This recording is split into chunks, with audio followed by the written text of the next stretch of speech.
Assalamualaikum warahmatullahi wabarakatuh dan selamat sejahtera.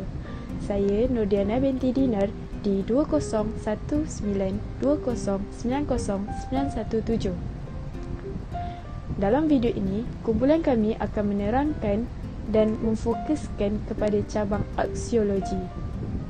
Sebelum saya terus memfokuskan kepada aksiologi, ada baiknya jika saya ingin menerangkan sedikit sebanyak tentang pembelajaran dalam unit 3 yang telah kami pelajari melalui buku oleh Encik Zaini Abdullah. Bukunya yang bertajuk Modul Perkembangan Pendidikan di Malaysia, Falsafah dan Dasar. Dalam unit ini, secara ringkasnya, unit ini membincangkan penggubalan dan pembentukan falsafah pendidikan kebangsaan. Falsafah pendidikan kebangsaan mengambil asas dari falsafah pendidikan Islam dan falsafah pendidikan Barat. Falsafah pendidikan Barat adalah dari aliran perennialisme, progressivisme, esensialisme dan rekonstruksionisme. Gabungan falsafah pendidikan Islam dan falsafah pendidikan Barat ini menyebabkan falsafah pendidikan kebangsaan digolongkan sebagai falsafah eklektisisme atau eklektik. Terus saja kita kepada falsafah pendidikan kebangsaan. Falsafah pendidikan kebangsaan mempunyai 4 cabang. Yang pertama iaitu metafizik. Metafizik merupakan cabang yang membincangkan persoalan realiti sejagat dan ketuhanan yang menyentuh tentang kebenaran dan kewujudan. Seterusnya, yang kedua adalah epistemologi. Epistemologi ialah cabang persoalan ilmu dan pengetahuan dari aspek perolehan jenis sumber dan kesahan. Yang ketiga adalah cabang aksiologi, iaitu persoalan tentang nilai seperti etika dan estetika. Sebentar lagi kita akan memfokuskan kepada aksiologi. Dan yang keempat adalah cabang logik. Cabang logik membincangkan tentang persoalan untuk membuat keputusan atau rumusan yang perlu diambil secara tepat dan berkesan.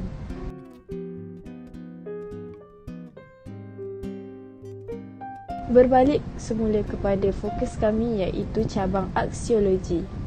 Aksiologi merupakan salah satu cabang falsafah pendidikan kebangsaan. Cabang aksiologi membincangkan secara khusus mengenai persoalan nilai yang terdiri daripada etika dan estetika untuk keharmonian dan keseimbangan kehidupan manusia. Saya akan menerangkan secara jelas apa itu etika. Etika merupakan tata laku manusia dalam kehidupan.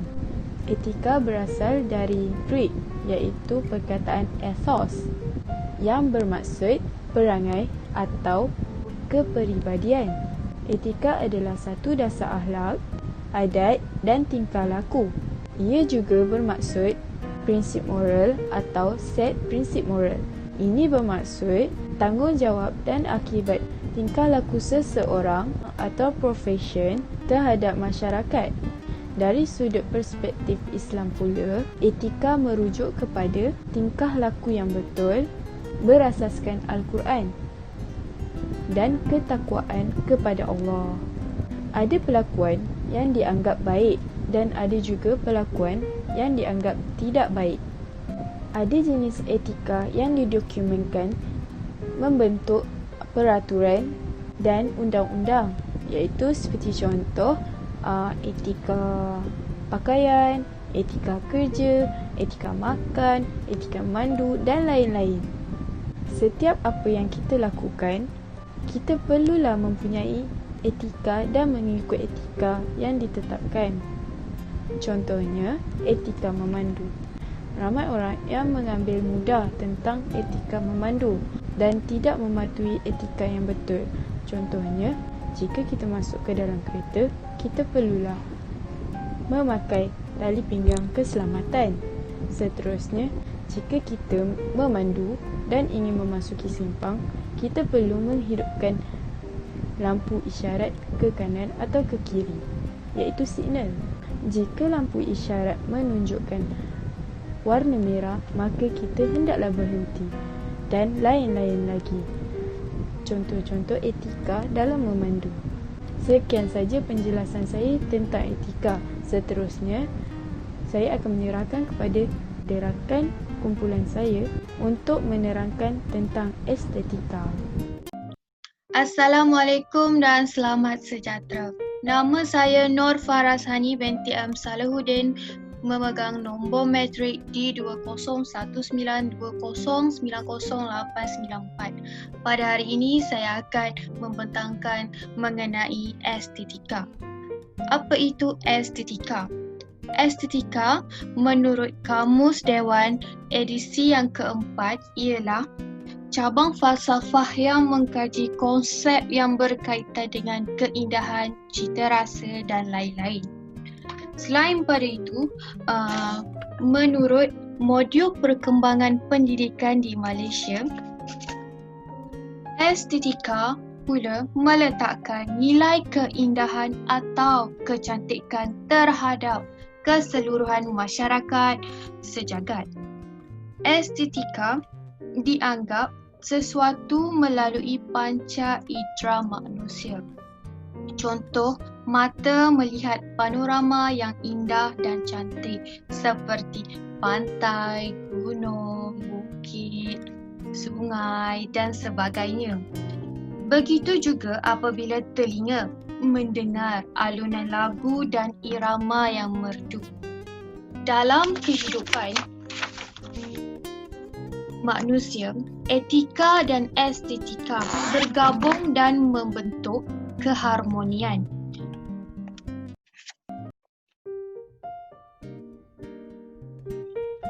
Konsep estetika. Perkataan estetika diambil daripada perkataan Greek iaitu estetikos yang merujuk kepada perkara yang berkaitan dengan panca indera atau deria. Estetika sering dikaitkan dengan hasil karya seni atau pada sesuatu yang ada nilai seninya. Bagi sebahagian besar, kita menyatakan sebagai indah atau cantik. Dalam bahasa Inggeris disebut beautiful. Secara ringkasnya, estetik melibatkan penggunaan semua deria. Ilmu estetik merupakan sebahagian daripada ilmu caban falsafah yang mengutarakan isu-isu berkaitan dengan sifat seni dan nilai yang terdapat pada hasil seni. Sebagai contoh, kecantikan merupakan salah satu daripada kualiti dan nilai yang terdapat pada hasil seni. Selain itu, nilai estetika.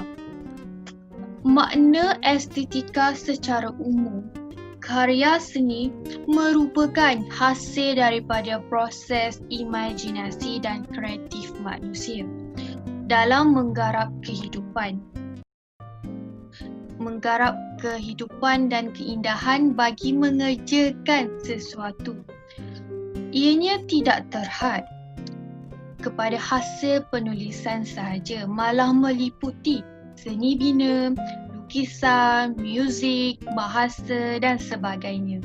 Hal ini sangat bertepatan dengan pendapat yang dikemukakan oleh Nur Azman Abdul Aziz 2013 yang menyatakan bahawa estetika adalah cabang falsafah yang mengandungi pertalian dengan sifat keindahan, seni, rasa, penciptaan dan tanggapan terhadap keindahan.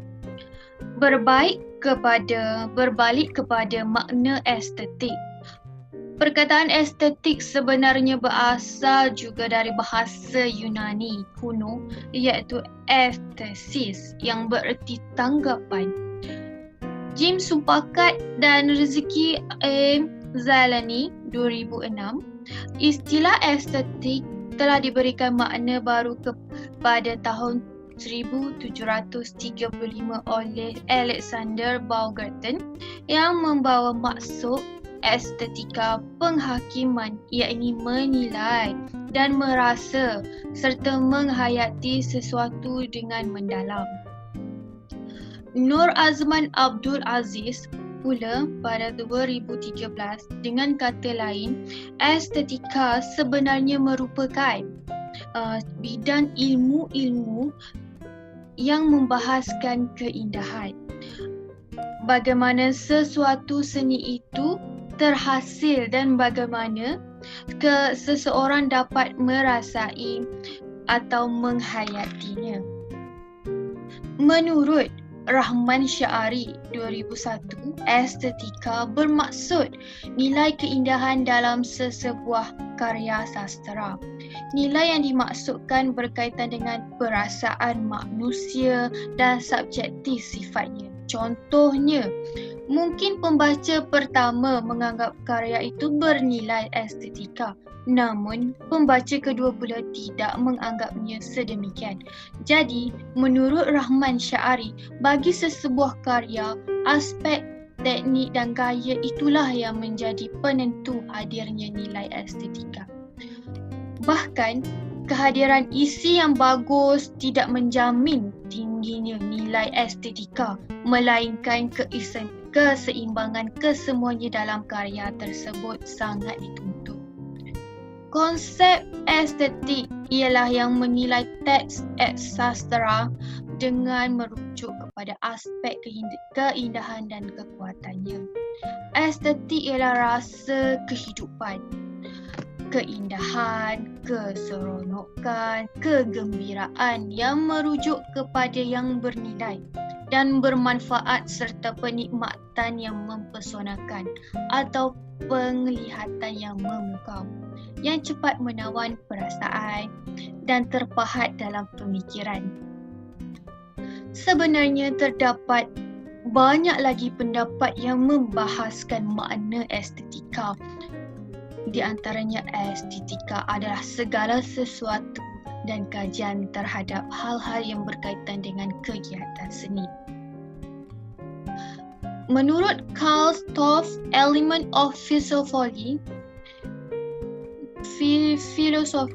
1953, estetika merupakan suatu telaah yang berkaitan dengan penciptaan, apresiasi dan kritikan terhadap karya seni dalam konteks keterkaitan seni dengan kegiatan manusia dan peranan seni dalam perubahan dunia.